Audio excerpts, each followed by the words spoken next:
Guys, you ready to let the dogs out? What? Do what? Let the dogs out. You know, like, ooh, let the dogs out. Ooh, ooh. Off the Hook, airing on offthehooksports.com. Your home for real news, real opinions, and what really matters about Tennessee athletics. Always available on Apple Podcasts, Spotify, Stitcher, Google Play, TuneIn, iHeart. Like, share, follow, subscribe. Always available wherever you find your favorite podcasts. Well, there are shows and there are shows, and this is a big one, a preview of the Georgia LSU SEC championship game that means next to nothing. What teams are you rooting against or for this weekend? Also, why the latest change in the college football playoff benefits Tennessee in a great, great way. And is the latest tweet by Lane Kiffin just sad? What will become of his career? And Deion Sanders possibly to Colorado, Cincinnati, or Southern Florida. Wow. If he makes one of those jobs, that's a pretty big leap in a short amount of time. It shows an awful lot of belief in what he is doing. With Amanda LaFratta and Caleb Calhoun, I'm Dave Hooker. Good morning, Amanda. How are you? Doing well, Dave. How are you? I'm fantastic. And Caleb Calhoun, you, sir? Doing great. How you guys doing this morning? Well, so we've got a lot to get to. I want to remind you the Down and Dirty at 30 is each day at 8:30 Eastern time. That's when we begin the program. And today it's brought to you by our friends at City Heating and Air Conditioning. City Heat and Air, Integrity Matters, right there in North Knoxville. They serve the entire Knoxville area. You'll love City Heating and Air. CityHeatandAir.com. All right, guys, so let's dive into it. The latest changes in the college football playoff. Please be sure and hit that like button. Subscribe if you haven't already. By the way, I thank all of our listeners. We have hit 1,500 subs, and that's quite a benchmark. When Amanda and I began this venture, we were hoping for, what do you say, 400 by the end of the year? Was that the goal, Amanda? The goal that was probably unattainable was 400 by the end of the year. But And we're sitting at 15. A large part of that is because of the young lady you hear talking. If you're on the audio formats, which you can download us on Apple or Spotify or all that good stuff, wherever you get your apps. But she's a good part of that. And if you're watching on the YouTube format, she is right in the middle. So hit that like button so we can continue to open it up to more people. We've got some big announcements coming up as far as some additions to the show. So this is exciting. 1,500 subs. Thought that may, if we were lucky, may happen by the end of year 2. We just started June the 6th. So a lot going on, but I want to start with Caleb, who he and I were breaking it down yesterday about how the college football playoff and the decision to go to 12 teams in 2024 instead of 2025 is perfect for a lot of teams, but really, really perfect for the Vols. Why, Caleb? Lay that argument out for me, sir. All right. Well, good to be here this morning. And first of all, Hooker's got a lot of subs. That I'm sorry, I just couldn't help but throw the joke in there. sounds a little weird. Amanda's ultimately, if you think about it, the pimp. I call her Muse, but she's the pimp. She's the one getting Hooker out there. So yeah, she gives me a slap down every once in a while if I misbehave. So wow. She gives me the backhand. She's like, no, that's not going to help us with subs. And I just take it and I say, I'm sorry. What more do you need, Miss Amanda? I'd forget the backhand because I felt like that would feel pretty good. So I didn't backhand. No, I'm just saying if I could backhand somebody right now, that'd be nice. That'd be cool. Have you guys ever backhanded anybody? I don't think I have. No. My old dog, before I learned that negative reinforcement was not a good thing for your dog, I would hit my old dog because I was trying to teach them, and now I don't do that anymore, guys. Don't call the cops on me. I do the pop. I did do the pop under the chin when I had a German Shepherd, and it was just a barely pop, and that did work. It would just get its attention. I have backhanded someone. You backhanded someone? I have B-slapped somebody when I was in college, and I said, "What are you going to do about it?" And fortunately, it was nothing because we were pretty equal. It would have been a real fight in the middle of a bar. And I punched somebody, of course, who hasn't. But I've never B-slapped. I've never backhanded. But I've used the B-slap. But Always Nick. Don't forget Nick Saban's daughter has, I think, hasn't she? But She beat the crap out of somebody. Who did she beat up? One of her sorority sisters. Yes. Is she tall or is she like Nick Saban? I think she's like Nick Saban. She's not tall. Okay. All right. I'm So sorry what for are we getting off track, guys. Yeah, a little off track, but that's fine. People already on the message board. John said he just let his dog out. That's referring to our intro. Thank you, John. I love you being here. LSU, that's who he's rooting for. I hate Georgia, beat Georgia. So we'll see if that happens. John says Amanda in a cat fight pay-per-view. We might want to hear more about that later. Was this with a female or a male, Amanda? A male. Have you ever hit a female? Have you ever been in one of those cat fights? No, I haven't. No, I haven't ever had an issue that much with a female before. I'm always under one of those. I'm the kind of person that if your boyfriend cheats on you or something like that, you don't go after the girl. Don't go after the girl. It's not the girl's fault. It's the guy's fault. The girl owes you nothing unless it's like a friend of yours.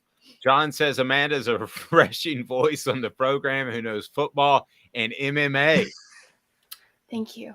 I don't know MMA, but Could you? I did backhand someone once. I have a feeling I know who it is, but I'm not going to go into it. Did you? Maybe I don't. Okay. No. Can you armbar someone? Can I armbar someone? Yes. If you taught me, I could. Not like I can't just go out and armbar someone.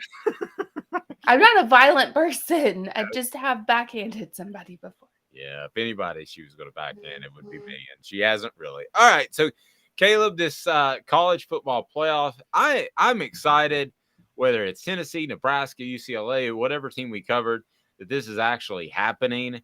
I like the way that you have to continue to play hard at the end of the season to either get the home game or get the bye.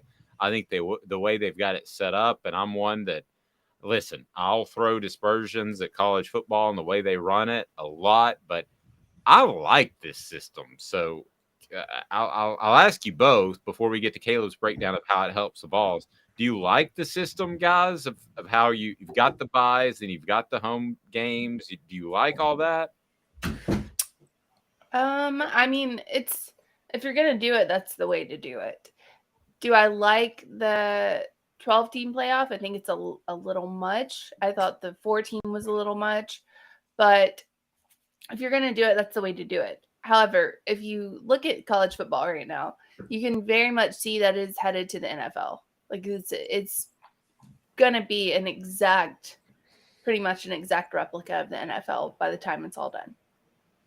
I agree with a lot of that, and I think what you're going to see, at least I hope, Caleb, is that you're going to see some of these teams because of the money that will be brought in. I think you're going to see some of these teams be able to close the gap a little bit between basically the Georgias and the Alabamas of the world, the two teams that have dominated over the past decade. I think you're going to see them be able to close the gap because there's going to be more TV money for the college football playoff. Now I'm talking 5-10 years down the line.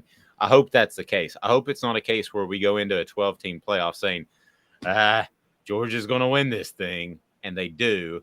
It may be that way in the first couple of years, but I don't think it's going to be that way long term. So, Caleb, why does this help the Vols year number 1, which would be 2024? So the reason this helps the Vols, and this is a big deal that it moved up. It doesn't matter that it didn't move up to 2023. And the reason is, I'm going to say this up front now, barring some miracle, I don't think Tennessee is going to be the same team next year. I think next year is going to be a bit of a transition year. They lose Hendon Hooker, but they don't just lose Hendon Hooker. They've got a lot of rebuilding to do on their offensive line. They lose some key defensive players. Defense already was an issue this past year, we all know, but the guys that really helped nullify it being an issue are going to be gone, which is Byron Young, Trayvon Flowers. And whatever you feel about him, Jeremy Banks. And so there's just going to be a big drop off. On top of that, Tennessee football has to play Alabama and Florida on the road next year. They beat both by 1 score at home. I know, Dave, you're not. I'm still kind of a believer in Billy Napier as a program runner. So I think Florida's going to be a lot better next year. And then there's still Georgia on this slate. So, and their SEC West opponent is Texas A&M. I know Texas A&M struggled this year, but let's not pretend they don't have talent down there. And so I just don't see them winning 10 games again in the regular season next year.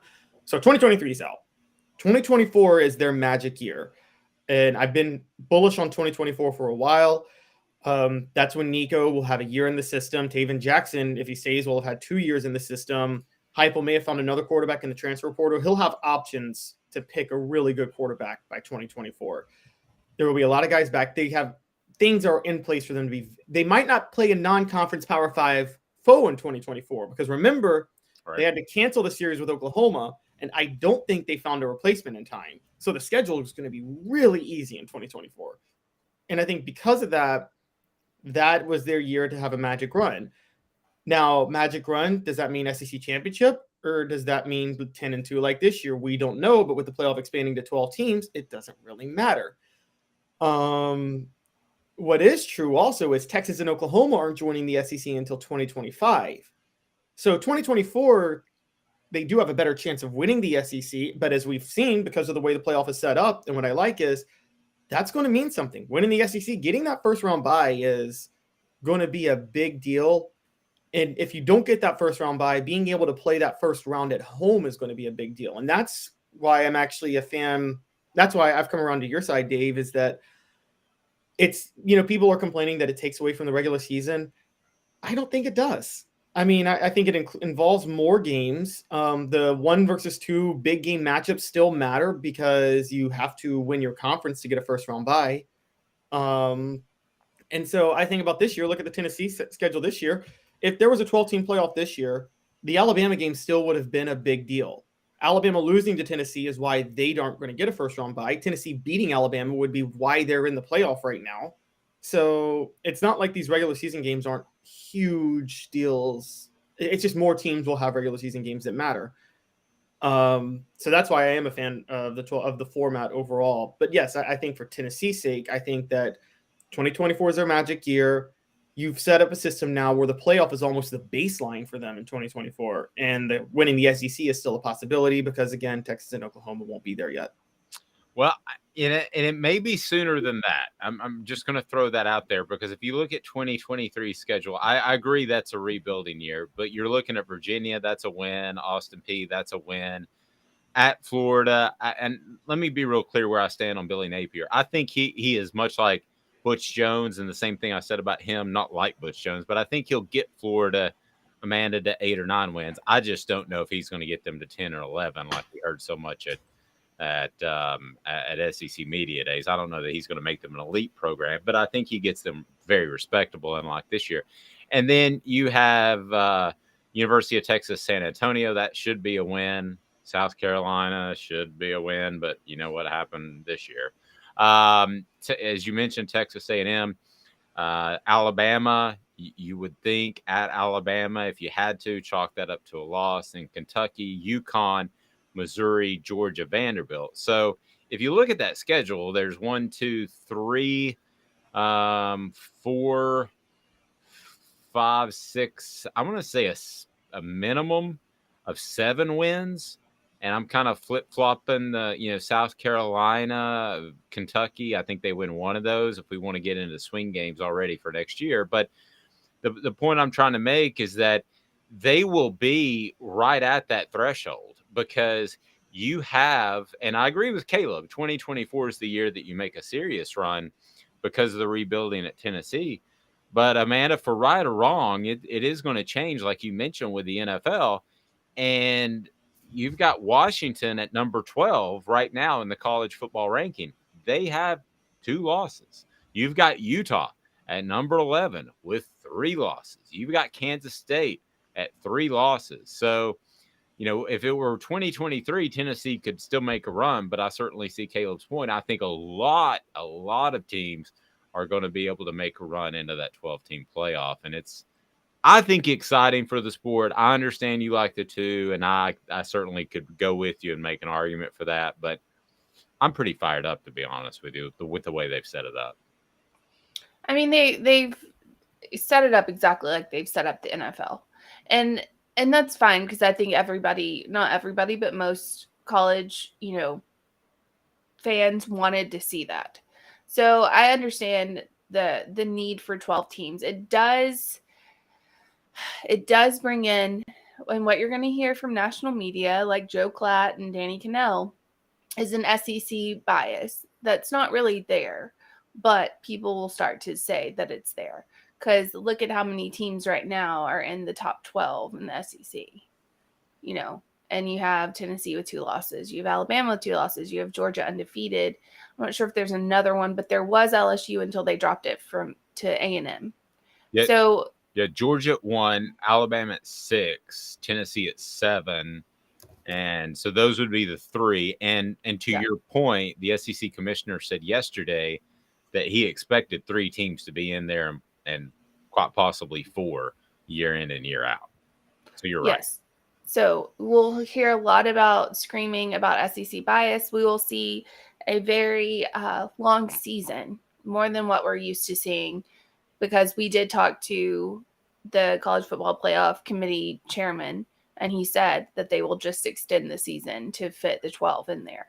Like, it won't be, we're going to cut out some, cupcake games, which I'm glad that they're not doing. But it won't be, hey, we're cutting these out. It's going to be, we're going to do a whole 12-game season. And then if you're the last team standing, you're playing 16 games, I think, total was what it ends up being. Sounds right. If you don't get a bye. Yeah. If you don't get a bye. But that's including the conference championship. But you would have to play the conference championship and not get a bye. Exactly. Yeah. So, wait, is that right? Because it's 13 including the conference championship. Yeah, and if you don't get a bye, you play 3 playoff games. Okay. So then, yes, 16. So we're looking at a NFL, season, basically. Well, that's just for 2 teams, though. I mean, I see what you're saying. Correct. But the vast majority of teams aren't going to play that many games. The thing that I find interesting is, what if you're between the 4th and 5th spot? Okay, so the 4th, your team gets a bye. So for your head saying, my team could use a bye and get healthy, right? But if you're the 5th team, you host a game, and you want a game in your backyard. So as a fan, are you like, I'd rather be 5 and have an extra event to go tailgate at than win 4 and have a bye? Because at 4, you advance automatically because you have a bye, but then that's at a neutral site. So you don't have a home game. These are going to be the arguments. I mean, this is how it's going to play out. People are going to constantly argue, well, we should be 4, we should be 5 for whatever reason. What's going to really be bad is in that first round of the playoff, if a star player gets hurt for somebody else, that's when you're going to start hearing the back and forth of, well, we should have been this number and we should have done, we shouldn't have even been playing. So why is this guy? It's the constant back and forth between people it's never going to stop. And But isn't that part of what college football is built upon? Don't you still want some of that? You don't want it completely clean, cut, and dry, do you? I mean, it depends on who you are, I guess. I mean, some people would like it cut and dry. It hits, the BCS and mathematical equations versus college football playoff, where it's a lot of, human interaction, human emotion going into making the decision.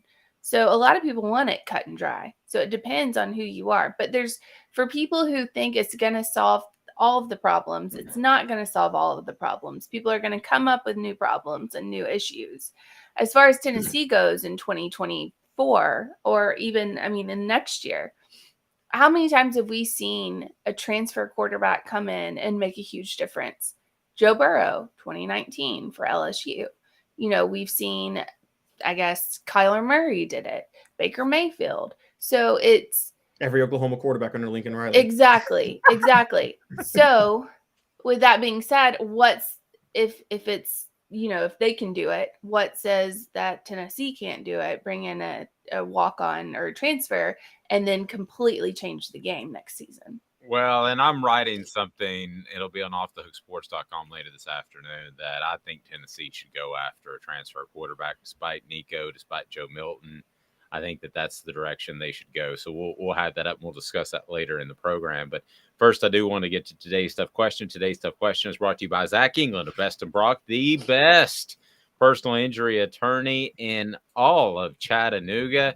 And he can go head to head with those attorneys that represent insurance companies that want to give you as little money as possible. Remember Zach England. Zach's got your back. Zach England of Best and Brock. Today's tough question is now. We do our research. Have you done your research? We're working like heck. Today's tough question. What's the real debate? You sipping my soupe, Guadalupe? Exclusively on Off the Hook Sports with Dave Hooker and Amanda LaFratta. You drinking my sake, Kimosabi? Oh my God.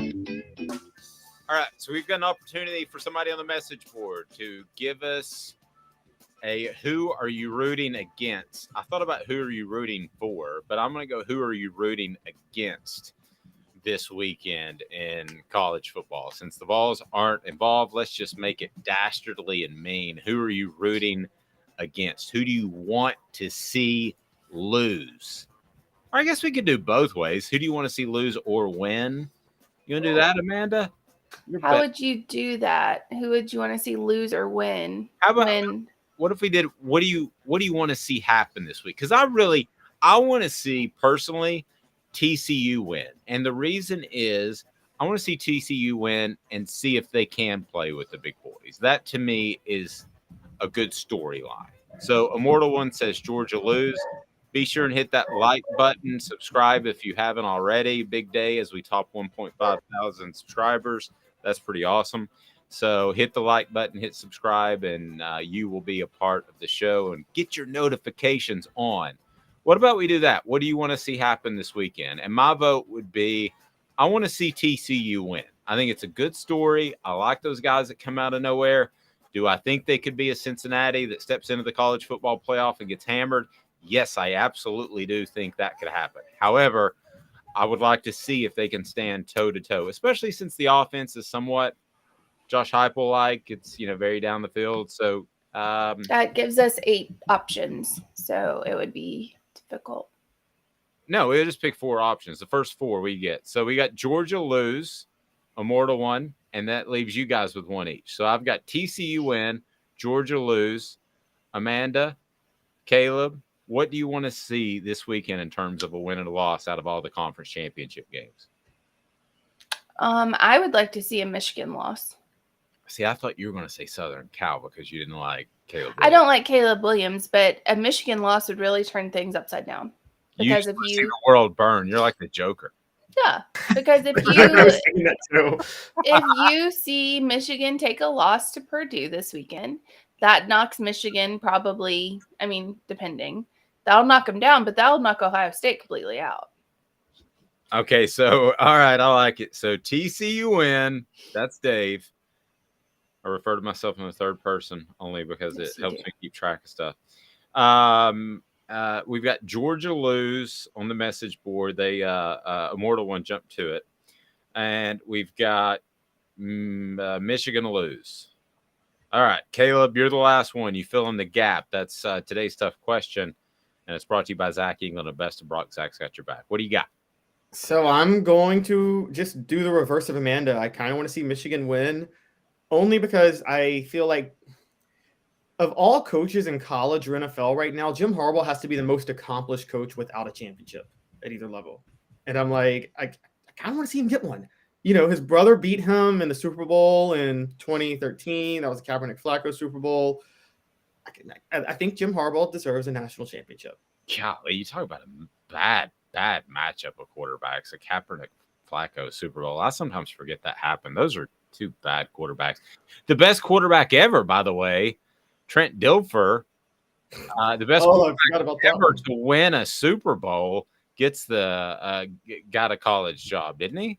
Yes, Yeah, he did. where the UAB job. Yeah, he got the UAB job, which is a surprisingly good job. Wasn't he at Lipscomb Academy?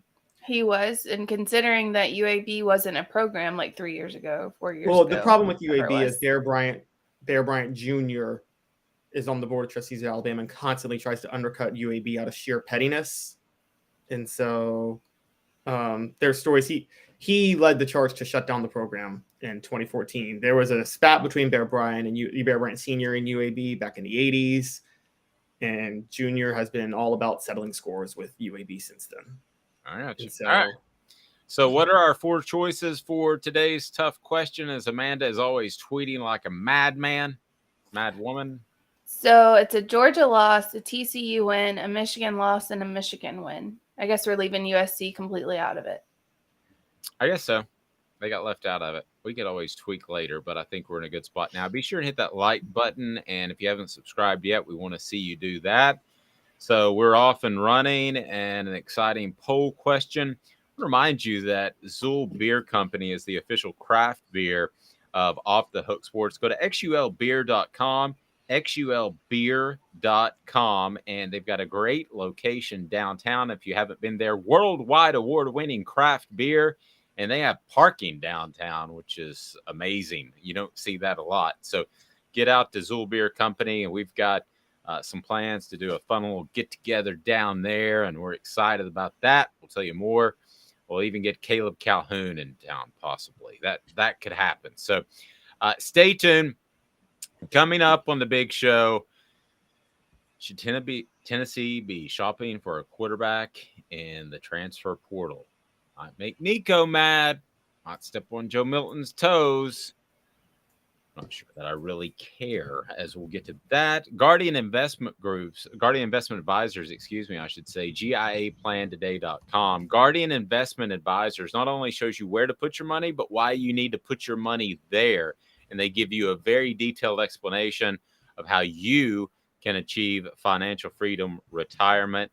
And nowadays, with video teleconferencing, you're able to hook up with them anywhere in the United States of America. That means you can access absolutely one of the best no matter where you live. That's GIAplantoday.com. Tell them Off the Hook Sports sent you. GIAplantoday.com, and put your money where it matters. And with inflation, that's a big issue right now. So you've worked for your money. You might as well make more on it, and you might as well put yourself in the best financial position. So coming up, should the Vols go shopping in the transfer portal for another quarterback? 2 minutes off the Hook Sports. Has risen to the highest level in over 40 years, according to the April 2022 U.S. inflation calculator. Will your investments provide you the income you need in retirement? Are you losing purchasing power of your savings due to inflation? Simply stated, if the cost of goods and services are 8% higher and you're only earning 4% in your investments, that money buys you less of what you need. Right now is the time to act. Call Guardian Investment Advisors today. Hey folks, Gary Viles here. I want to personally invite you to North Knoxville's newest sports bar and restaurant. It's Big Orange Phillies, located in Black Oak Center. And yes folks, it's happening in Halls. Big Orange Phillies offers family-friendly environment with homemade meals and the best deli-style subs around. Billiards, darts, jukebox, shuffleboard, and cornhole, and a full bar. We also offer valet parking on weekends and during special events. We even have a covered back patio. It's happening at Big Orange Phillies. We want, we need, and we appreciate your business. Hi, Mike Davis here with City Heating and Air, reminding you to always dare to compare. Our team provides quality local heating and air service, installation, and maintenance across East Tennessee. We use only the best equipment like American Standard heating and air conditioning for your residential, new construction, or commercial needs. Honesty, dependability, and customer satisfaction have been the cornerstones of our business since 1961. City Heat and Air. Dare to compare. This is Al's Dish Barbecue Supply, so come on in and see all the different rubs and sauces we have, plus the complete line of Green Mountain grills. Don't be overwhelmed. We have plenty of help so you can produce the best barbecue and amaze your family and friends. Barbecue is America's food. We'll do what we can to bring you all the best products. We're Al's Nest Barbecue. but Chattanooga goes to grill.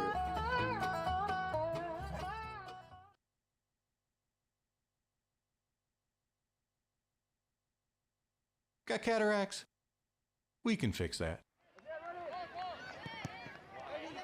Never miss another moment. With a little help from Doctors Campbell, Cunningham, Taylor, and Hahn at cctis.com.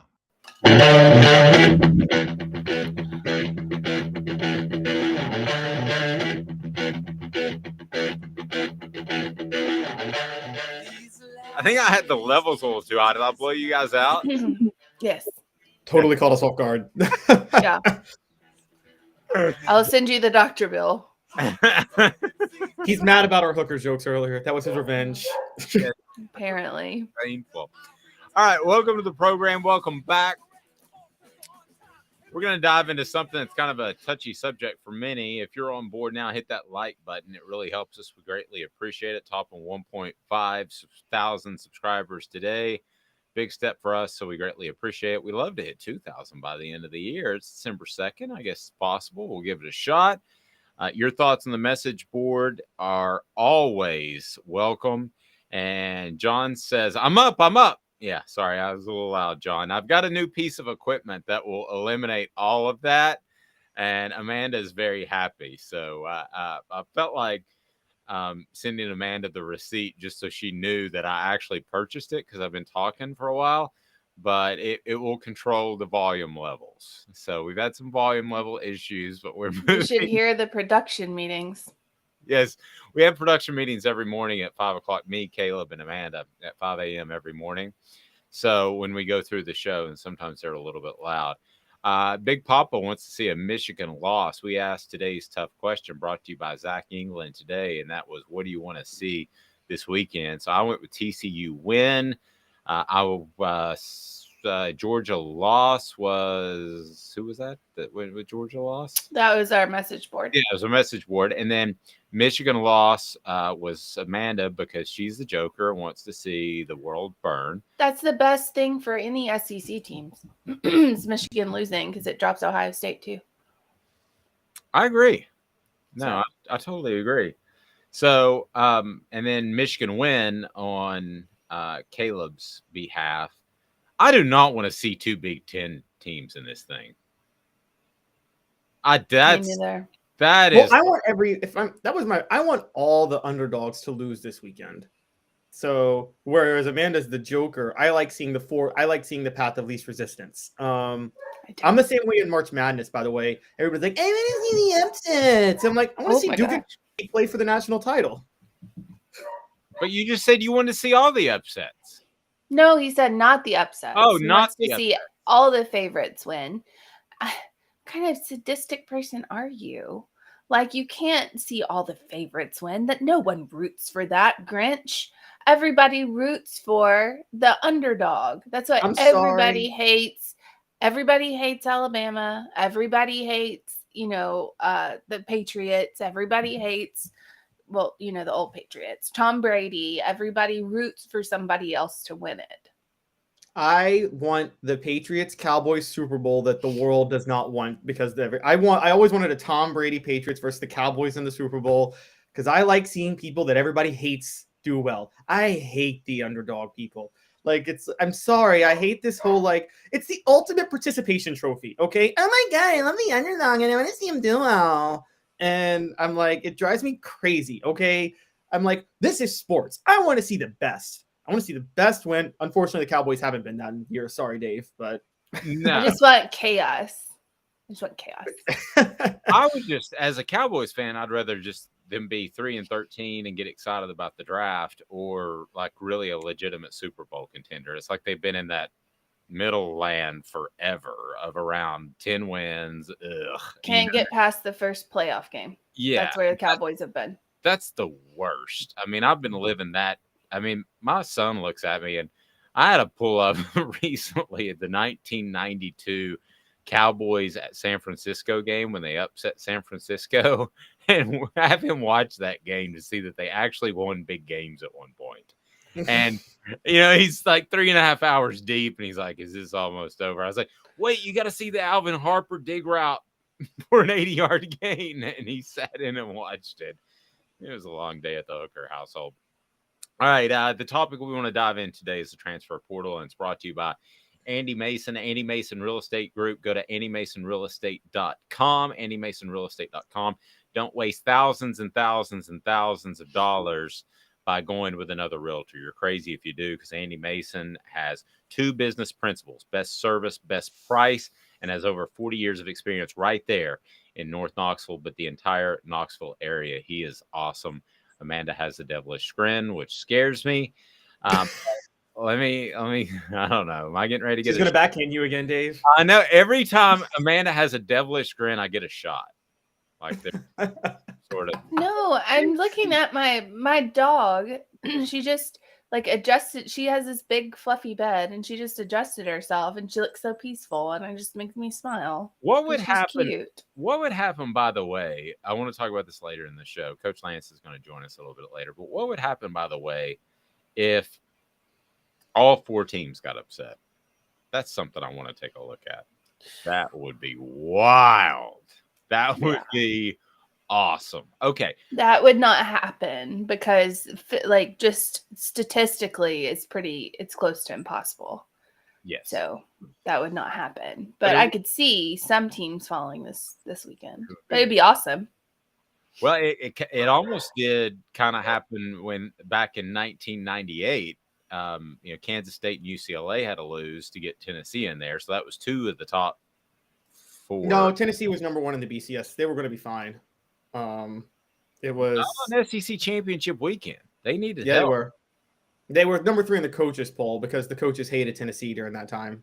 But still number 1 in the BCS. They were number 1 in the BCS. The schedule strength got them there. Remember, they had the schedule strength, and Tennessee's schedule strength was through the roof. Like that's probably the hardest schedule any national championship team ever played, which is crazy to think about. Okay, but I don't want to second guess you because you're Mr. History, but it did get Florida State to back in, but okay. Yeah. All right, so Mitchell. Okay, I'll trust you. Mitchell's rooting for chaos indeed. Yeah. Yeah, chaos is good. Hit that like button. Okay, so I believe this firmly, and this is going to be on offthehooksports.com this afternoon. Tennessee's got to get a quarterback in the transfer portal. Now, immediate reaction from some of you might be, oh, you could scare off Nico, especially if you got him before he enrolls in early January. And the transfer portal closes on January the 15th, by the way, so the timing could work out poorly for that. But I don't care. I don't believe that Joe Milton is Andrew says Calhoun's correct. Fine, Andrew. I actually cover that team, and maybe I'm remembering it incorrectly. But anyway, I believe they've got to get a quarterback. Caleb, I think you and I both like Taven Jackson, but that's an awful lot to risk if Joe Milton comes out and he's not ready. To have any sort of quarterback controversy is not good heading into August, and I think they will coming out of spring. I think it will still be unknown, and I don't think that's just going to be a public statement as coaches like to do. I think they absolutely will have an unknown at quarterback heading into August. Now, you might say Nico Iamaleava is going to be the guy. He may be, and that would be fantastic. But I watched the kid, and he's listed at 190 pounds, and he looks like he's about $165. So I'm sure he's more than that. I'm sure he can gain 10, 15 pounds of muscle. But 205, best case scenario, is still too light. And we don't know. Trust me. Brian Darden. Does anybody remember that name? That was the lock, the 5-star tailback that was supposed to be the next great tailback in the mid-90s after Reggie Cobb, Chuck Webb, and all those guys. Nobody remembers his name. I can remember people saying, I can remember Jimmy Himes, who I respect and writes for the site. I respect him immensely. Said that's going to be the next great Tennessee tailback. Never happened. There is always a chance. A wise coach once said to me, they are not prospects when they arrived on campus. They are suspects. Not in a criminal way, but they are suspect as players.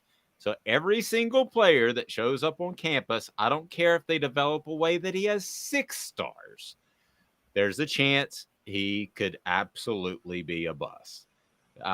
There's a chance that he could get frustrated if Joe Milton wins the job and transfer after year 1. There are all these possibilities. Caleb, I believe, let me start with you, and I want to go to Amanda. I believe Tennessee needs another quarterback in the transfer portal, one with experience, one that could theoretically step in and play in 2023. Am I right or wrong? You're right. It's hard for me to admit because I'm going to be honest. I really like Joe Milton as a person. I just don't think he can start. If the accuracy issues weren't fixed when he started last week against Vanderbilt, almost 2 full seasons after he started before, it's hard for me to think they're going to be fixed. And so for people that are questioning for people that are saying you got to keep Nico happy, you don't want a quarterback that is going to be the type of quarterback that says, I'm going to run if you bring a transfer and bring me competition. That's not a guy you want at quarterback. My example, especially with the portal, because exactly, if things didn't work out for him, he could leave. Exactly. My experience with that is, and Dave, you know this, in 1999, Lloyd Carr was trying to cater to Drew Henson. I want to keep Drew Henson happy, so I'm going to have him co-start with Tom Brady when everybody was knowing that Tom Brady was the better player, the better quarterback. Because, by the way, because Lloyd Carr did that, he launched Nick Saban's career, because Michigan State beating Michigan is what made Nick Saban a high-profile coach, and the only reason Michigan State won that game was, and Nick Saban's admitted this, was because Lloyd Carr started Drew Henson, and had they played Tom Brady for most of the game, Michigan would have won that game. Drew Henson never amounted it. Drew Henson didn't even amount to anything in the end. And no, he was a pitcher for the Yankees. Amanda, that's digging deep. You want to go that deep? I don't have that much to go. That is digging quite deep. Caleb, you are right. I looked up the record of the 1998 AP poll. Okay, and Caleb is correct. Let's just all prove Dave wrong. Good morning, Orange. I'm just saying. No, that's fine. All right, Amanda. So would you, if you're Josh Heupel, go out and get a quarterback knowing that it could shake up the apple cart? I think Caleb's right. I think if that does shake up Nico's decision, then that's not the kind of quarterback that you want. However, 10 years ago, it was a lot different than it is now. Now it is either it's instant gratification now. And that's what these players have been taught is you play, you start. If you don't, then leave. Like Coach Landry said, if they're being told around them every single day, you're the best, you're the best, you're the best. And if you don't get what you want, just go ahead and leave, because somebody else will start Nico. If Nico doesn't start at Tennessee, and I don't think he should start his first year, he needs, I'm always a firm believer in sitting and watching and learning. That's just, I think that is how it should be done. But if he doesn't start, there's somebody out there that will take him and start him immediately because he has the talent to do so. But being scared of your players starts a whole new conversation. And that's not something that Tennessee wants to get into. And I know Josh Heupel's already talked about Spire and how great it is and the NIL and yada, yada, yada. But making it an environment where you're run by the players instead of by the coaching is not a good idea. So yes, reach out in the transfer portal, get somebody else. I'm going to play devil's advocate. Peyton Manning said the one thing that he didn't want to do is come in a year after a quarterback. So he didn't want to, he came in with Brandon Stewart, who ended up transferring to Texas A&M. Okay, but he wouldn't come in after. So a year behind a guy that had a year to learn in the system. So I'm pretty much playing devil's advocate with myself. It's way different this year. You could transfer back out. You're not locked into a 5-year commitment. You don't have to sit a year if you transfer. So that argument is out the window. And Nico's already done that. What's that? Nico's already done that too, because he's a year after Taven Jackson. Yeah. So, I mean, that to me, that argument is out the window. I'm just trying to think of things that could potentially scare him off. And I can't think of anything. As confident as he is, I think if you went out and got 3 quarterbacks in the transfer portal, Nico's still showing up. Yeah, I mean, Yeah, if this is. I'm sorry. no, go ahead, Caleb. This is a capitalistic society. Embrace competition. If you're great, embrace competition. And that's just how I feel about it. And I don't just say that for quarterback. I say that at every position. Yeah, I agree with that. And I think if Nico is not the one to embrace competition, if he's not the one that will, that wants, if he's not the guy that wants to come in and really compete and prove himself, I think we've seen that he's that guy that wants to prove himself. And he's very much a team player, as we've seen with his volleyball, game and all that stuff. He's very much a team player. So if he's not the guy that wants to come in and have like healthy competition with someone, he's not the guy that you want. So it's not a matter of let's keep him happy. You don't want that kind of atmosphere and environment with your players if he's the guy that you have to keep happy. It never works out well. Here's the other thing to remember, guys. We always give the prospects, I believe, a little bit too much leverage in this. When I look at Nico, and this is not a knock, so don't read it as a knock. When I look at Nico, he is a great fit for a Josh Heupel type system. The difference between him and Arch Manning is I think if you brought back the old West Coast offense from the 90s, Arch Manning could run that and would be a great fit. I think Arch Manning's a perfect fit for any offense, other than like the triple option or something. I think that Nico is a perfect fit for this offense. So don't give Nico all the leverage. Tennessee has every bit as much of the leverage in this whole marriage, my opinion. I don't know if Tennessee has, they might have leverage in this situation, but they also have, donors who are saying we've paid this much money for Nico and you're not making you happy. That makes us unhappy. So if he's flippant though like that, and you pick up, I'm talking extremes here. You pick up 3 quarterbacks in the transfer portal and he cruises, then at least you don't ever give him that money, theoretically. Because he's not allowed to get it until he shows up on campus. It's supposed to be a promise because you're not allowed to give it to prospects. So right, but at least you never spend those dollars. Well, if he shows up on campus, he can stay like that LSU quarterback did for 3 months, grab the money and go. So, I mean, let's also Heupel has a little bit of leverage to stand up to the donors right now. This isn't like Dave, you were telling me in like 2010, like about how the donors really pushed the Derek Dooley hire, and it sounded like Derek Dooley really had to listen to the donors a lot of times. And how Mike Hamilton had no say in it. And you're right. August, people were more excited about Nico than they were about this football team that just won 10 games. Were they not? They were. And so I don't think anybody saw them being number 1 in the first college football playoff ranking. So Heupel's built himself some goodwill where he could tell the donors to just F off right now if he wanted to. He could say, I'm going to do things my way. I'm here to win championships, and you're here to listen to me. And so that leverage may not last forever. Like he doesn't have Nick Saban leverage at Alabama, who can do whatever he wants. But I think that Heupel right now has enough leverage to say, I'm starting who I want to start, and it's your fault if you were stupid enough to give a high school kid all that money. I'm not arguing with that. I'm not arguing with that at all. Nutrition World. If you haven't been to Nutrition World yet, go to nutritionw.com. If you go to those acronym stores, they're just going to say, hey, why don't you check that out? So the other day I was in Nutrition World, and their e-commerce store is incredible. You don't have to go in person, but Nutrition World, nutritionw.com has one of the best e-commerce stores in the nation, especially when it comes to supplements. So she pointed me to the right thing, and you've seen all this stuff advertised by big-time podcasters. She pointed me to the right thing and saved me like $80 when I was getting my monthly supplements, and it was fantastic. Well, they can do that. You can call them, nutritionw.com.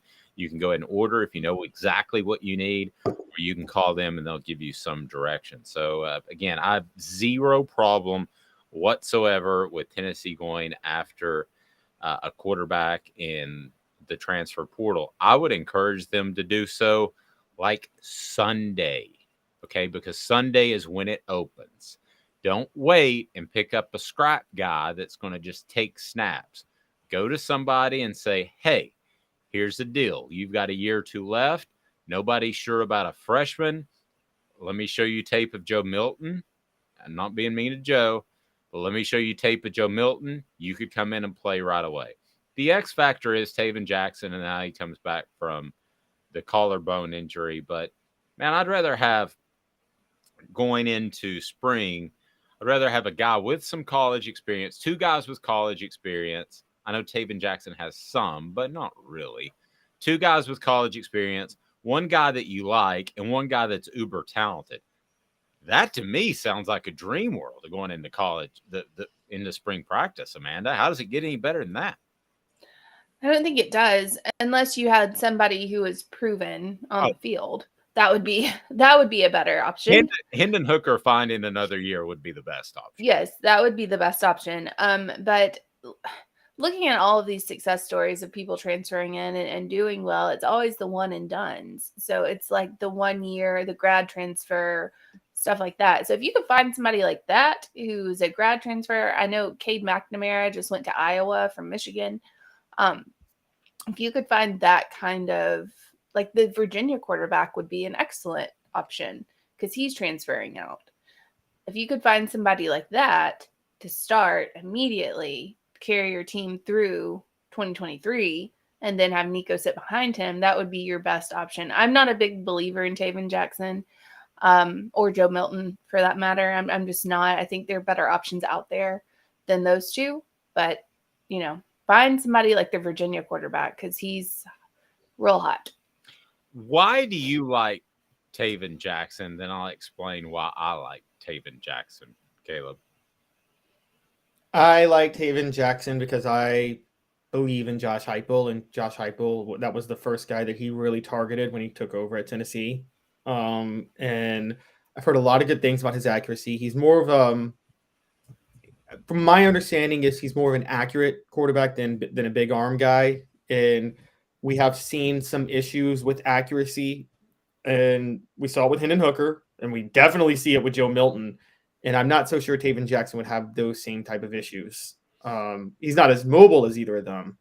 But I think if you're more accurate, in Heupel's system, mobility then is not as important, quite honestly. I think 2 things. I believe all that you said, but I think 2 things from a fundamental standpoint. I think he throws flat-footed, Joe Milton does, and I think he also has a hitch in his delivery when he brings the ball over. I think the ball opens up. So I've got issues with his delivery and his stance, which that ain't a good start. Now, Lane, go ahead. And you know more than me. Isn't that a bit of an indictment against Heupel? Like, couldn't they have worked on that with 2 years of having Joe Milton there? Man, yes and no. I think from the time that you pick up a rock and throw it to some extent when you're a kid, I think your throwing motion is sometimes formed. I think if you grow up in the Manning family and they look at you and you're 8 years old and you are doing some of those things that aren't good mechanics, I think they say, whoa, whoa, whoa, whoa. You don't want to open the ball up when you bring it back. I think that's an advantage over just an average kid who's growing up. So I think you can fix some of those things, but I think some of it's just innate. I just don't think some of you could overcome. Now, as far as the flat-footedness, that's not a big issue with Josh Heupel. We've talked to Jonathan Crompton about that before. They're not a reset feet guy like David Cutcliffe was. So I don't think they have a big issue with his flat-footedness. I do. I mean, I think that's an issue in where the ball ends up. Ultimately, I think your feet determine that. And I think he's just a flat-footed guy. He's not on his toes. I mean, if you go back and watch highlights of Hendon Hooker and you just watch their feet, they're 2 completely different quarterbacks. So I want to switch gears to this latest Lane Kiffin tweet. Hit that like button. Please subscribe and share. By the way, Travis saying y'all are awfully hard. Before I switch gears, you all are awfully hard on a man who just won 56-0 in a freezing monsoon. Sheesh, give him through the bowl game. Totally agree, Travis. Totally agree. But here's the issue. you got to remember this. The transfer portal opens on Sunday. The bowl game is not going to be till January, and then the transfer portal closes on January the 15th. So I agree completely with what you're saying about the rain. I think that was really underplayed. It should have been more of a factor in his evaluation. But I'm just telling you, when I watch him as a quarterback mechanically, and I'm not David Cutcliffe, but I've been around the game a while, I don't like some of the things I see. Now, some of that can be fixed. And Travis, to your case, Hendon Hooker had deep ball issues as well, but that got righted. I mean, he's one of the best deep ball throwers I've probably since T. Martin that I've seen at Tennessee. You know, where he puts great arc on the ball and it drops in. That wasn't the case a year ago. So, yeah, Travis, I'll give you credit for that. Orange Blood said, yes, the big problem if you can't fix Hooker's high throws in 2 years. Well, I thought they did fix those, so I'm not exactly. Maybe he meant Milton. Milton, yeah. Joe says Joe needs to throw off his back foot. It might actually help. Yeah, there just doesn't seem to be a real follow through. It seems to be all arm to me. So, a lot of arm. A lot of arm. A lot of arm. A lot.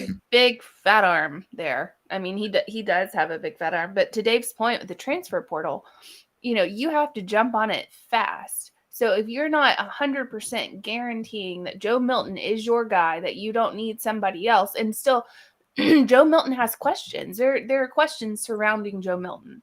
So yes, you want to give him that opportunity, but jump in the transfer portal and grab somebody, because everybody else is going to be doing that. And if Joe Milton can't work out the problems that he has, you're going to be real rough next year. Just saying. And Caleb, here's the other thing. We talked about leverage.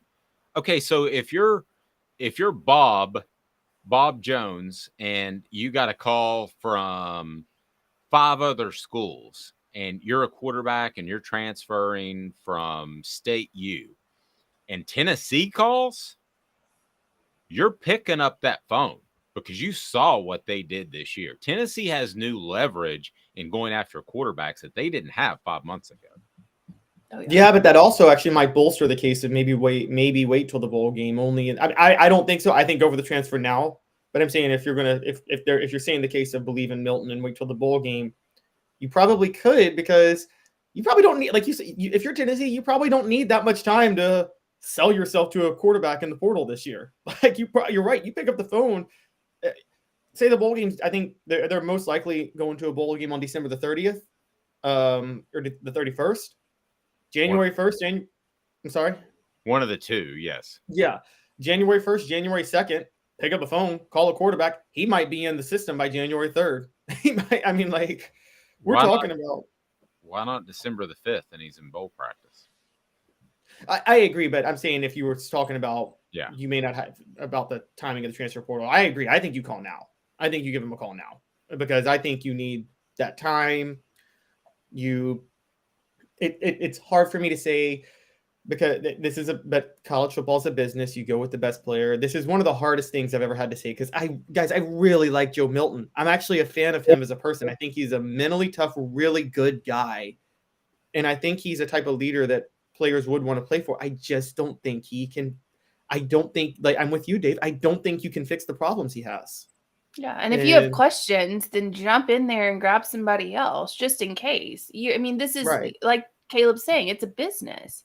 It is a business now. We have made it with the NIL and the transfer portal and everything else. It is now a business. So the need for coddling or, getting behind a quarterback because you like him, that's gone. The NFL doesn't do that. You don't get behind a quarterback because you like him. You get behind the person who's going to win. Exactly. Yeah, exactly.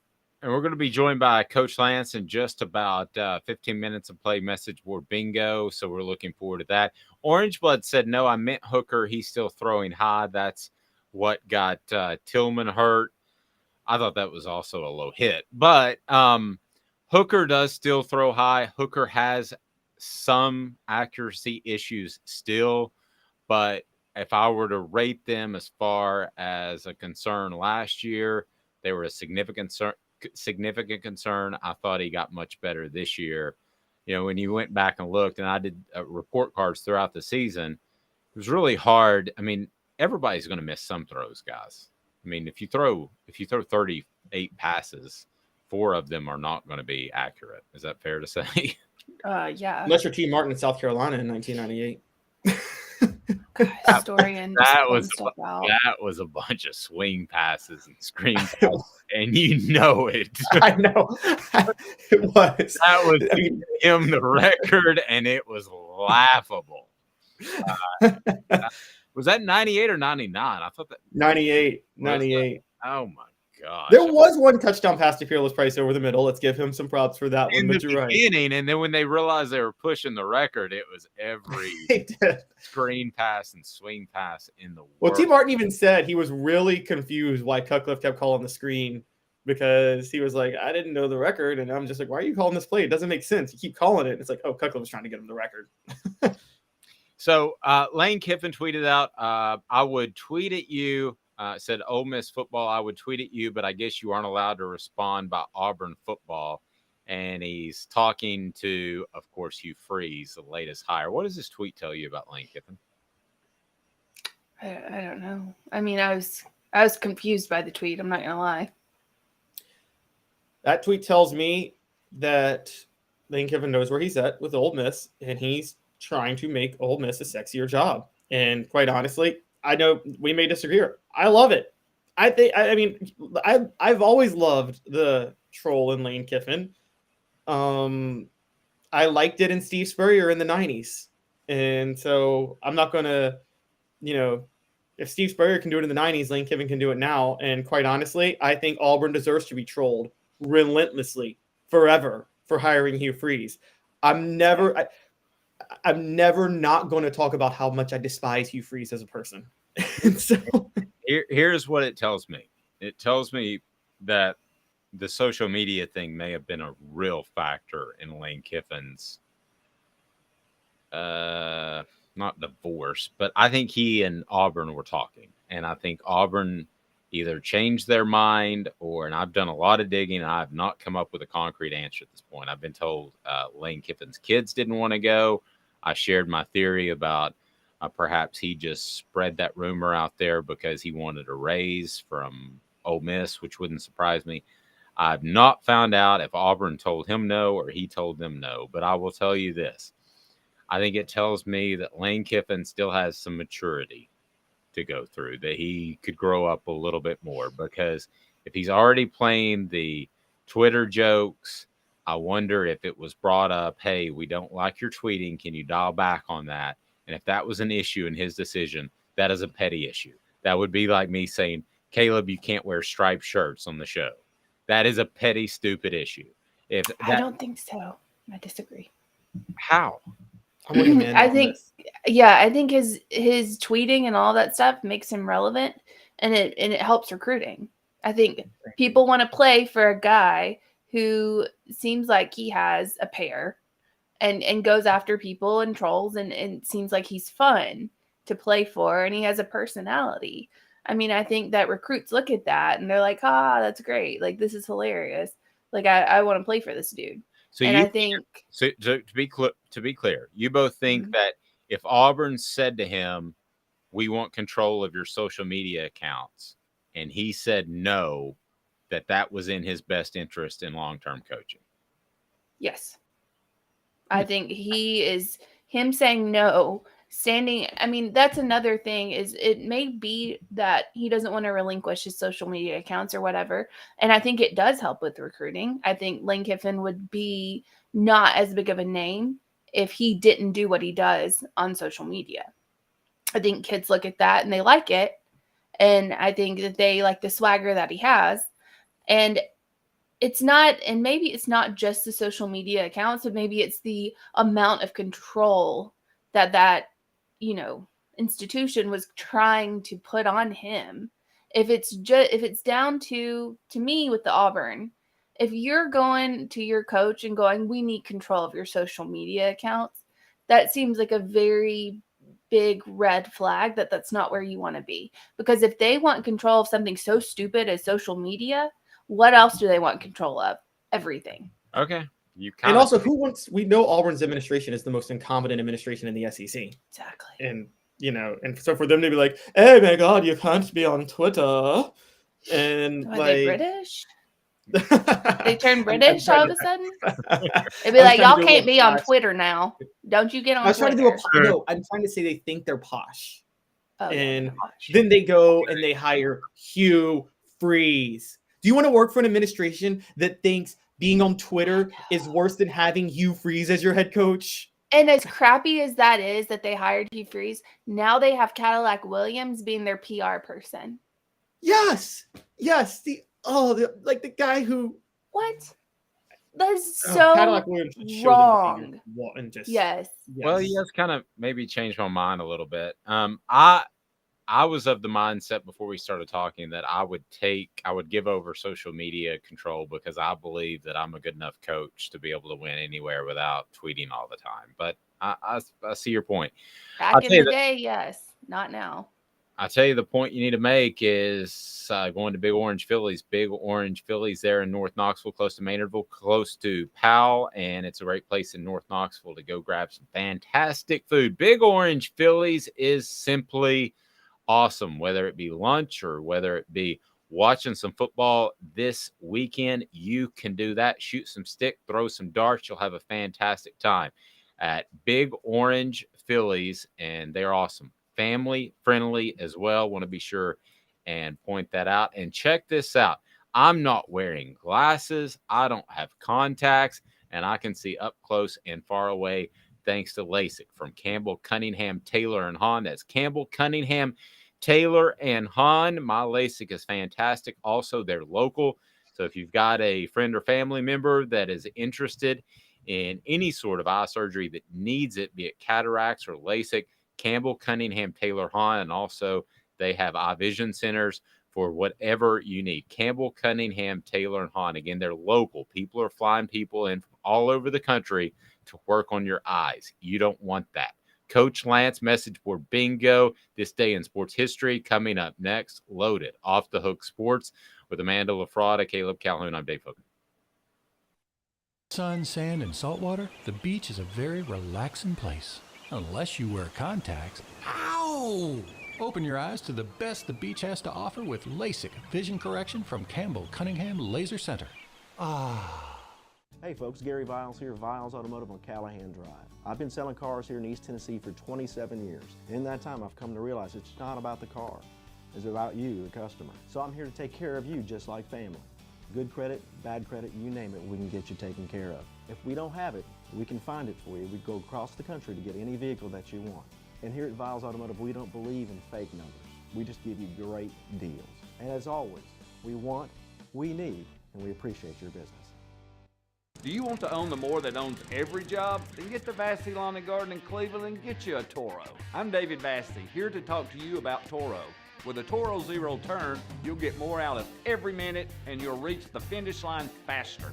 At Vassey's, we like to say, no matter if you're mowing 3 acres a week or 11 lawns a day, homeowners and business owners alike find confidence in equipment they can trust from top to bottom. Vassey Lawn and Garden, Highway 60 North in Cleveland. Man alive, it's worth the drive.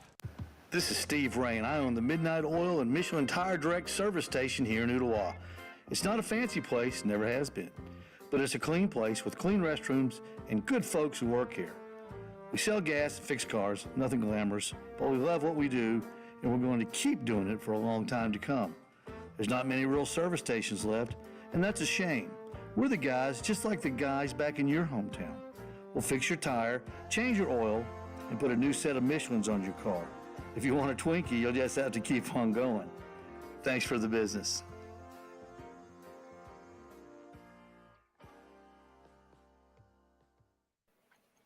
This day in sports history, putting things in perspective, exclusively on Off the Hook Sports with Dave Hooker. You're so old. When you were a kid, rainbows were black and white. And Amanda LaFratta. New Kids on the Block just called.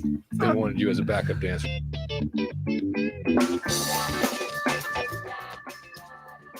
This day in sports history is brought to you by our friends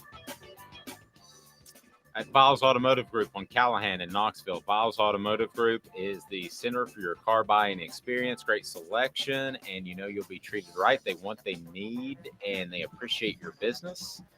And man, they're fantastic because they give you the best deal, and you know that you're on firm footing with them as far as a quality vehicle because they check all out before they purchase them. And also they've got a service department where you'll be treated fairly, and I can assure you of that. So this day in sports history, and I just had it open and I've lost it. There it is. Okay, so December the 2nd, Tennessee beats the University of Richmond 77-64 in Knoxville, and that was back in 1967. So before we get to Coach Lance, Caleb, let me get your thoughts on what Tennessee did on Wednesday and moving forward into the weekend. What do you think of Vol hoops and where they stand so far right now?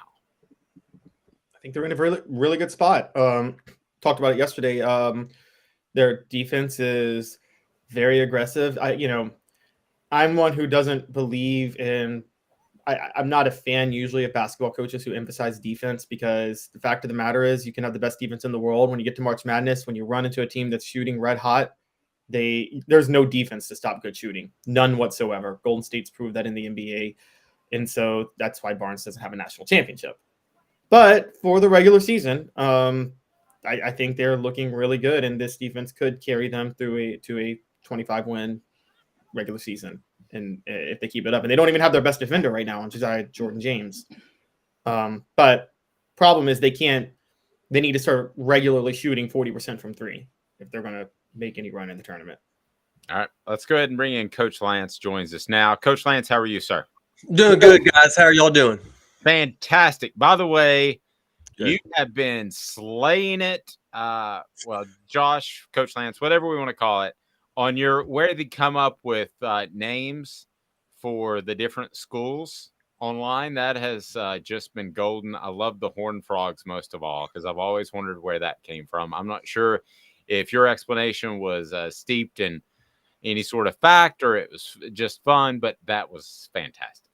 It's all facts, Dave. Everything I put out is 100% accurate and true.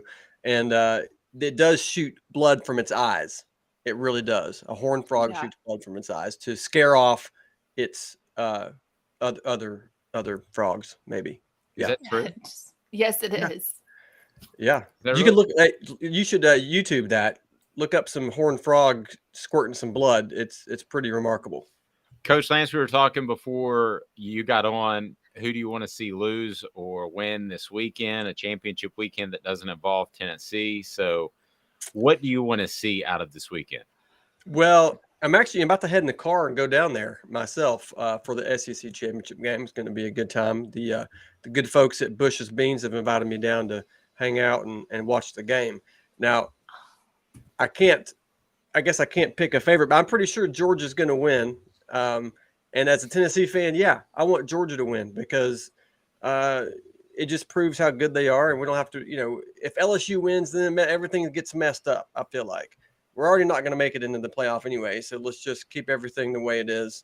And I think Georgia's going to handle it no problem. What do you guys think? You guys picking Georgia easy? Well, first, I think you're a fantastic human being. Thank you. Oh God, no, not with the bean joke. Who did we have from the Roger McCreary? Roger McCreary, and I googled bean jokes. Man, I had him laughing so hard.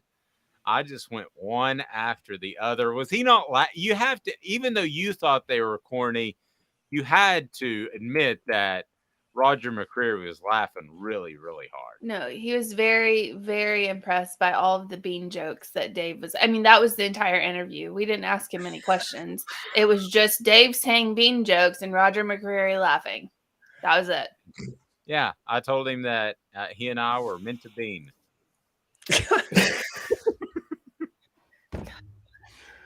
See, everybody else is laughing. Amanda, why don't you like them? Because I live with He's it. probably heard it too many times already. Yeah, I've heard them a billion times, and I live with the ultimate dad jokester, and he tells dad jokes all the time. So I'm just here for it. Like we're only like 2 minutes in. This has already been a fantastic interview. No. There you go. Stop it. Why Stop it. why wasn't the young veggie allowed to start in the game? Oh my gosh. He was a green bean. Stop it. That's the corniest of the ones so far. 100%. And it's rough. And then he starts making up his own. So I'm just warning you. Why wouldn't the teacher bring the class to the green bean farm? It was in a seedy part of town. Oh man. Yeah, You should write a book. see, y'all thought y'all are going, oh, Amanda, it's so funny. Yeah, here you go. Try taking that for 2 days. I'm sorry. I'm trying not to laugh. But it's like... So what are you doing with the Bush's Beans guys? Just going down there to hang out with them, man. And, probably enjoy some nice chili, I think. Watch the game and maybe sounds like a real gas.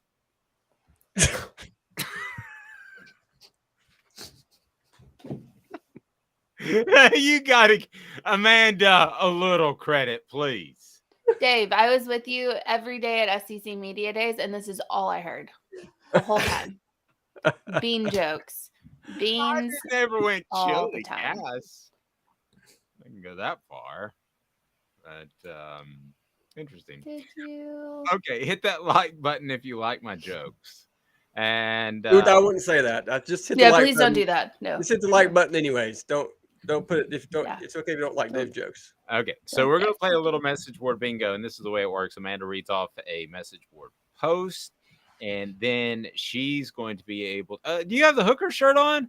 Yeah, I do. Oh, look at you. By the way, I'm trying to think of anybody, and it's on the message board too, but anybody here in the panel. I'm trying to think. Obviously, I mean, they're not as sellable, appreciated now that he's had the injury, but I'm trying to think of a way that we could maybe, I don't know, generate revenue for one of his preferred charities or something. Y'all think about that over the weekend and get back to me, okay? We'll reconvene on Monday.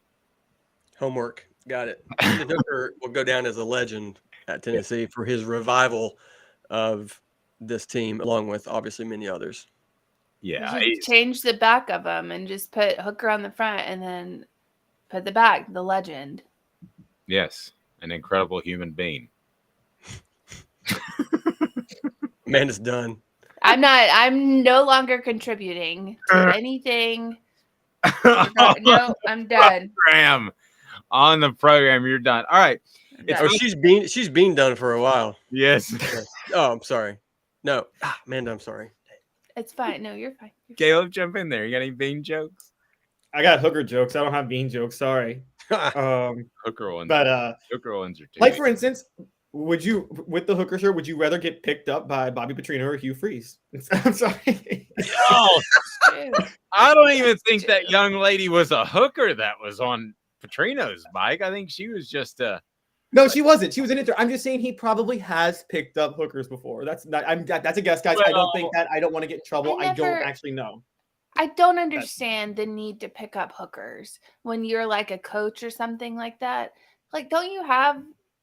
I mean, there's all kinds of girls running around next to you with daddy issues. Like, why are you going after a hooker? Well, who was the comedian who said you don't pay a hooker to to come over, you pay a hooker to leave?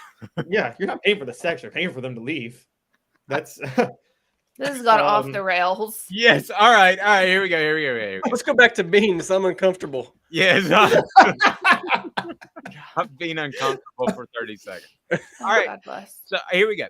So the question is, if you can tell me exactly, Orange Blood says Amanda's going to give Dave a black eye, as in a P. All right. So I get it.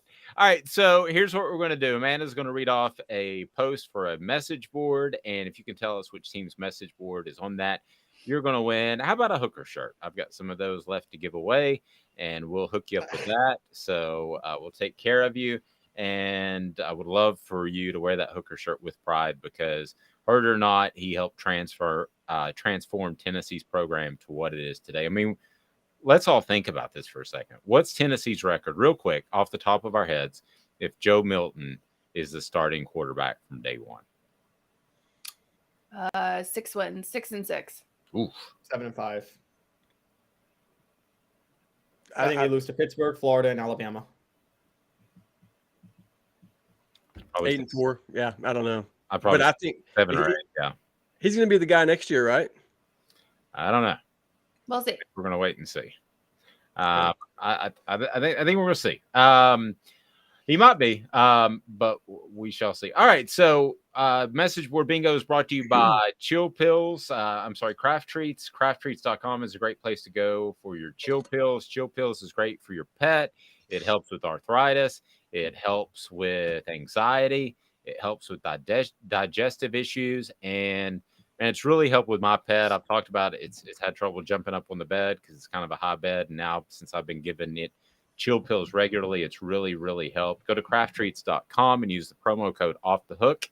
That's Off the Hook, and you get 20% off, or you might be able to win right here. And then also Owl's Nest Barbecue in Ooltewah. Owl's Nest Barbecue has just some absolutely incredible sauces and rubs, and they got the expertise, and they got the Green Mountain Grill. So we're going to play message board bingo. Here's the way it works. So on a Friday, Caleb and Coach Lance will both have the opportunity to answer this. And if they get it first, then you have no opportunity to win. No soup for you. But if you can answer it first, then you can win a Hooker shirt. So how about that? Message board bingo is now. Are you ready, Amanda? Yes. Here we go. Every time I see a UM player, I pray that they feel the immense pain of unrequited love, also herpes. All right, Coach Lance. Ohio State. It is not Ohio State. Michigan State. It is Michigan State. Yeah. Oh. So I used process of elimination. Amanda had Ohio State on yesterday's message boards question, so I just didn't think she'd do it 2 days in a row. Mitchell had Mississippi State, because I thought for a second they rarely use it, but you might have been UM as in Ole Miss. They rarely use the UM, but that's where I was going to for some reason. So, all right, throw us out another one. Let's see what else we got. Should we leave the Big Ten for the SEC? I know it won't happen because the research dollars dwarf the athletic dollars, but in this new age where traditions and geographic location don't mean anything, we should call Warren's bluff and jump ship. The size of our alumni base, our TV ratings, and the ability to get into the Midwest market would be very attractive to the SEC. I know who this is. Caleb, you going first? I'm going to say Nebraska. No, it's not Nebraska. Who do you think it is, Dave? I don't want to. Do you mean say it now? Yeah, go ahead. Travis says Iowa. Mitchell says Ohio State. I feel certain it's Oklahoma State. No. Oh. Nope. None of the above. Oklahoma State's not in the Big Ten. Very you said true. Big Ten, right? I'm thinking I Purdue. thought you said Big 12. I'm sorry. Okay. Then I'm way in the dark. All right. I say Purdue. Purdue. It's not there. Purdue. Okay, so let me give you a Big Ten guess. It's not Iowa, not Ohio State, which Travis and Mitchell just recently said. No. Mitchell said Nebraska. Purdue was guessed, so I don't want to take any of their guesses. Okay, so if it's in the Big Ten, why would you jump to the SEC?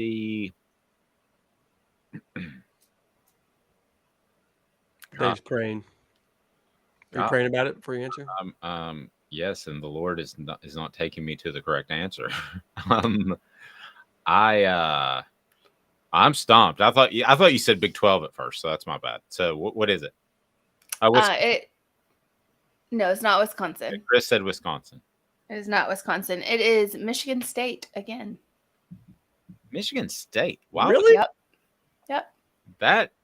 See, I could see that. I don't know about you guys, but I could see like the Oklahoma and Texases of the world. But there's some schools that seem so steeped in tradition in their conference let's just open up this. What other team could you? Okay, I'm going to take these. As far as a non-Southern team like Florida State, Clemson, who could you see jumping in the SEC? Like, to me, Texas and Oklahoma, they are not Southern. They're not Southeast teams, right? But they make some sense because they're football first. So, and they're in the South. Technically, I mean, I don't. Do border states count, Dave? Can we count border states?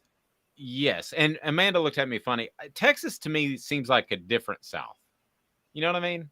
Does that make sense to anybody else? Am I crazy? I mean, it's in the South, but it's not the South. You know, they say that about Florida too, and Florida is in the SEC. So Florida should just be lopped off the country.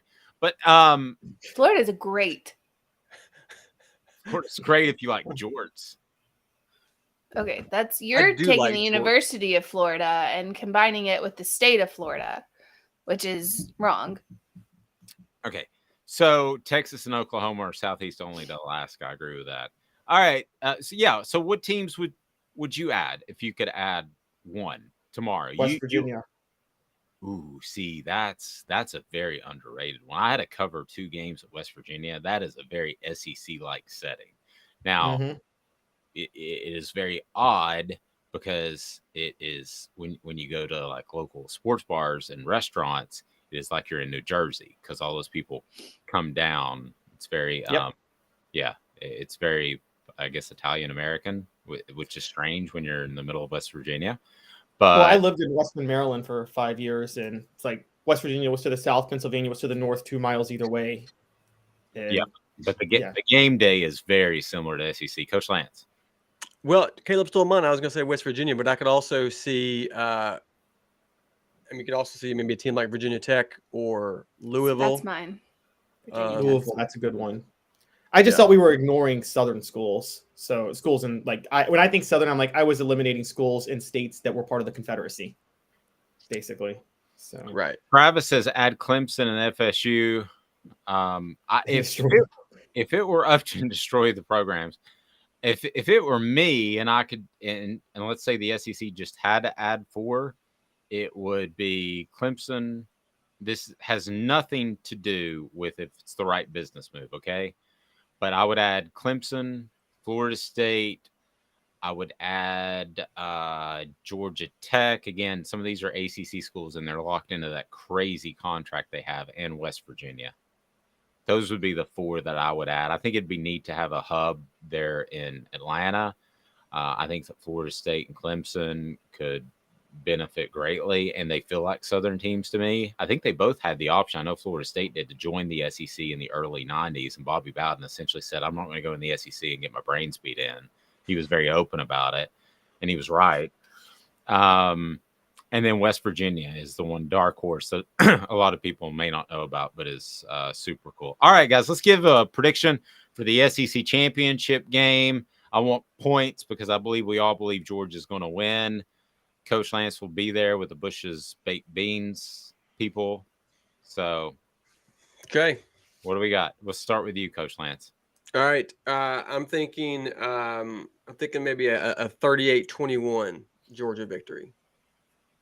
I'm close to that. I'm gonna go with like more along the lines of a 34-17. I'm gonna go to 31-17. That feels worse than it is. It's just kind of that slow pounding, drubbing. Amanda LaFratta. I'm gonna go 42-21, and I think some of the points that LSU gets are defensive. I could see that for sure. Yeah, that's how it gets really lopsided. Caleb? I'm with Dave. I think Georgia wins, but it's like an ugly not covering win. So you stole my 31-17 score, funny enough. But I'm gonna go 24. I'm gonna go a little lower. I'm gonna go 24-10. Funny enough. What I do think is like we who have covered Tennessee know this. LSU is like the one team that has a history of giving you trouble in the SEC championship when they're clearly outmatched. And so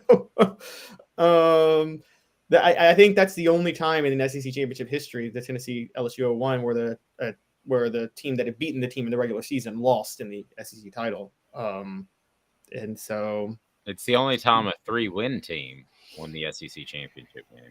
Yeah, only Tennessee would be the ones to be the victim of that. Yeah. Sure.